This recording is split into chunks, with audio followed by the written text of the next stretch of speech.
하나님의 말씀은 창세기서 4장 16절에서 26절까지 말씀입니다.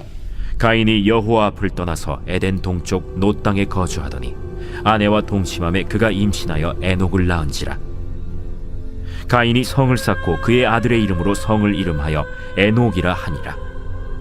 에녹이 이랏을 낳고 이랏은 무후야엘을 낳고 무후야엘은 무드사엘을 낳고 무드사엘은 라멕을 낳았더라.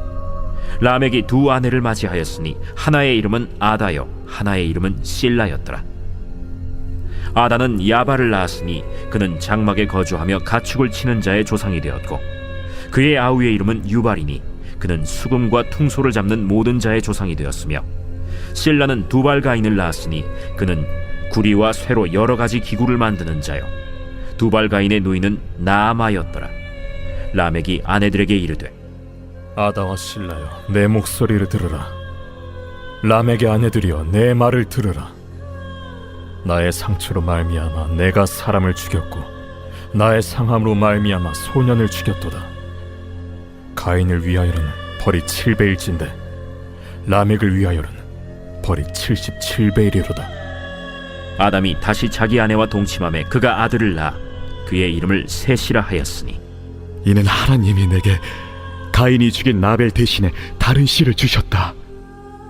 셋도 아들을 낳고 그의 이름을 에노스라 하였으며 그때의 사람들이 비로소 여호와의 이름을 불렀더라.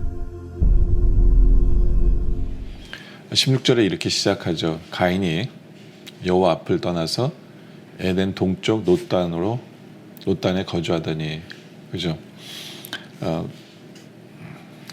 아담은 에덴 동산에서 쫓겨났고요. 그렇죠? 가인은 땅에서 쫓겨난 게 아니라 이제 여호와 앞에서 떠났다라고 얘기합니다. 어떻게 보면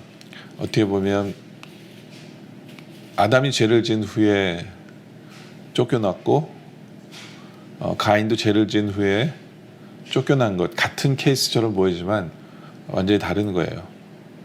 뭐냐면 아담은 에덴에서 쫓겨났지만 하나님을 떠나진 않았어요. 하나님을 떠나진 않았어요. 근데 가인은 그가 살인을 한 후에 여호와 앞을 떠납니다. 여호와 앞을 떠나요. 그래서 놋이라는 땅에 거주합니다. 근데 하나님을 떠나는 삶도 어떻게 보면 뭐 일상생활이랑 비슷해요. 10절 주번에 아내와 동침함에 그가 임신하여 에녹을 낳습니다. 결혼하고 애를 낳아요. 그렇죠?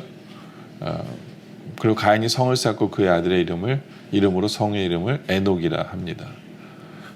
근데 우리가 헷갈리지 말아야 될 건 뭐냐면 5장에도 에녹이라는 또 다른 사람이 나와요. 같은 이름이지만 다른 사람이에요. 이 에녹은 가인의 자손을 이야기합니다.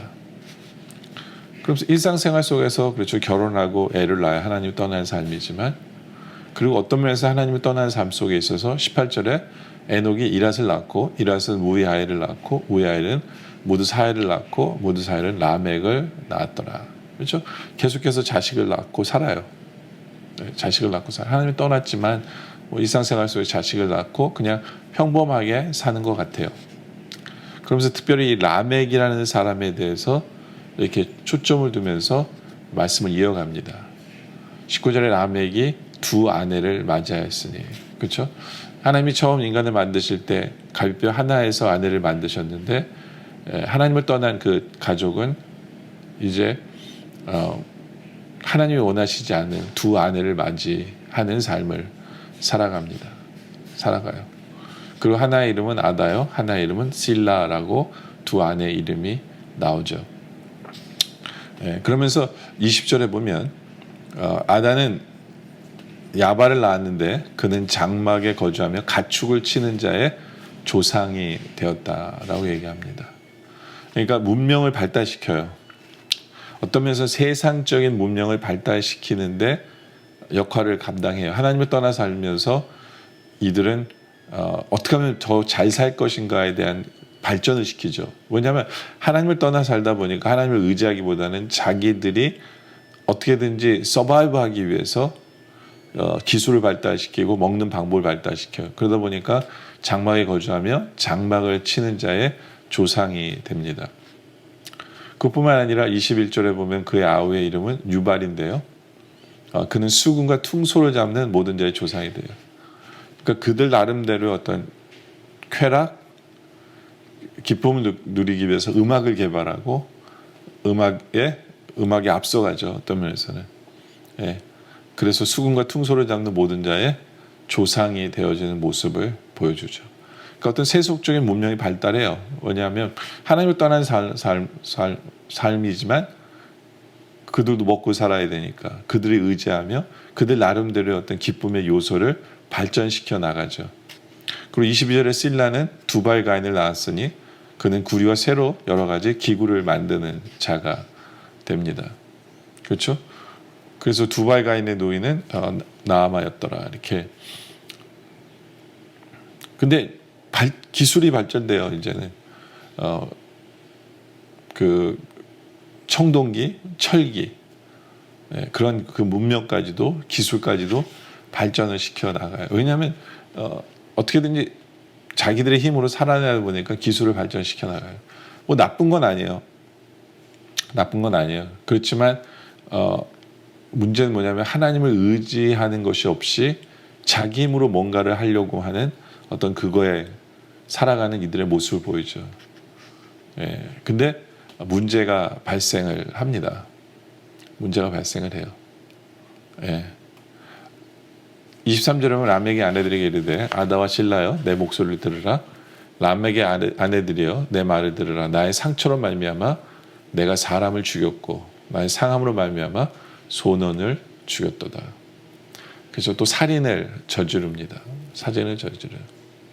그러니까 하나님을 떠난 삶 그리고 하나님 떠난 그 가정은 이렇게 결국에는 또 살인을 저질러요. 아무렇지도 않게 어떻게 보면 아무렇지도 않지는 않죠. 그렇지만 하나만 죽이는 게 아니라 사람을 죽이고 소년을 죽이고 하는 그러한 일을 저지르는 그러한 가정을 보게 되죠. 왜요? 하나님을 떠난 삶이에요. 하나님을 의지하지 못하니까 자기 힘으로 뭔가를 해야 돼요. 그러다 보니까 기술을 발전시키고 무기를 발전시키고 결국에는 자기 힘으로 자기를 지키다 보니까 지키려고 하면서 사람을 죽이는 그런 일까지 벌어지는 그 안타까운 상황을 보게 되어지죠. 하나님을 떠난 가정의 모습이 바로 이것이다 라는 거예요. 그러면서 24절에 그런 얘기를 해요. 가인을 위하여는 벌이 7배일진데 람에게 위하여는 벌이 77배이로다 하였더라. 그렇죠? 우리가 여기서 생각해 봐야 되는 게 뭐냐면 5대가 지났어요. 가인에서부터 5대가 지났는데 이 라멕이라는 이 사람은 그 할아버지 가인을 기억해요. 가인이 사람을 죽인 것도 기억해요. 사람을 죽인 것도 기억해요. 그러니까 모르는 게 아니에요. 근데 알고 그리고 그 집안에 계속해서 이런 안타까운 일들이 벌어지는 거죠. 하나님을 떠난 가정. 그 엄청난 말도 안 되는 살인이 벌어져서 알지만 또 그것이 그 재행되어지는 그 모습을 보게 되죠. 그런데 가인과 라멕은 다른 점이 뭐냐 하면 가인 같은 경우에 보면 하나님이 그를 지키시고 누구든지 그를 해하면 벌을 7배나 받을 거라고 얘기를 해주셨어요. 근데 라멕은 벌이 77배 1이로다 하였더라. 그렇죠? 자기 스스로가 얘기하는 거예요. 누구든지 나를 해하면 너희들은 77배나 당할 거야. 위협하는 거죠. 가만 안 내버려둬도 사람을 위협하며 사는 그러한 가정이 되어진 거예요. 자기 힘으로 지키려고 하다 보니까 하나님 떠난 삶이다 보니까 자기 힘으로 서바이브해야 된다고 생각하니까 갈수록 포악해지고 잔인해지고 이런 일들이 벌어지는 안타까운 모습을 보게 되어지죠. 그러니까 이게 하나님을 떠난 가정의 안타까운 모습이다라는 거예요. 우리는 가인의 가정을 보면서 우리는 생각해 봐야 돼요. 우리는 조금이라도 하나님과 떠나는 부분이 없는지. 어떻게 아냐면 엉뚱한 것을 의지하며 사는 것이 바로 하나님을 떠난 삶이에요. 엉뚱한 걸 의지하면서 엉뚱한 것을 발전시켜 나가거든요. 거기 문제가 있어요. 내 힘으로 뭔가를 하려고 하는 그 순간, 내 힘으로 하려고 뭐를 하려고 하는 순간 우리는 하나님의 떠난 삶을 살아가는 모습이다라는 것을 기억하길 원해요. 그러면서 우리는 늘 하나님 없으면 못 살아요. 우리에게는 하나님이 필요합니다. 하나님 저를 붙들어 주세요 하는 그러한 그 마음이 우리에게 있길 원해요. 예. 근데 가인은 그랬어요. 그런데 그걸로 끝나는 게 아니죠. 25절에 보면 새로운 가정이 탄생을 하죠. 25절에 아담이 다시 자기 아내와 동침하며 그 아들을 낳았어요. 그 이름을 셋이라고 하였으니 이는 하나님이 내게 가인이 죽인 아벨 대신에 다른 씨를 주셨답니다. 그렇죠? 하나님이 택한 그 계통을 다 보여주시는 거예요. 그것이 누구냐 하면 셋이라는 아들이에요. 아벨은 죽었어요. 아벨 대신에 이제 셋이라는 아들을 주셨어요. 그래서 26절에 보면 셋도 아들을 낳고 그 이름을 에노스라 했는데 이때가 중요한 게 뭐냐면 그때 사람들이 비로소 여호와의 이름을 불렀더라. 그렇죠? 예. 그 셋의 가문은 이제는 여호와의 이름을 부르는 거예요. 여호와의 이름을, 예수를 믿는 가정, 하나님을 믿는 가정. 그렇죠? 그래서 그 가정 때문에 다른 사람들도 하나님의 이름을 부르게 하는 그런 복된 가정의 탄생을 우리에게 보여주고 있는 것이다 라는 거죠. 여러분들, 우리는 바로 이런 복된 가정을 소망하길 원해요. 우리 가정이 하나님의 이름을 부르는 가정이길 원해요. 그리고 우리 가정을 통해서 다른 사람들도 하나님의 이름을 부를 수 있는 바로 그런 복된 가정을 소망하는 우리들이 되어지기를 주님의 이름으로 축원합니다. 기도드리겠습니다. 아버지 하나님, 가인과 셋의 가정을 우리에게 보여주시며 감사합니다.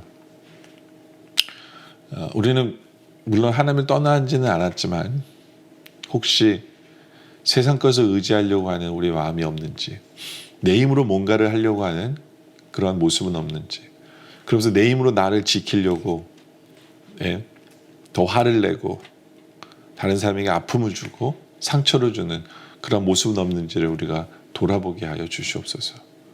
정말 우리가 셋의 가정처럼 복된 가정 되게 하여 주시옵소서.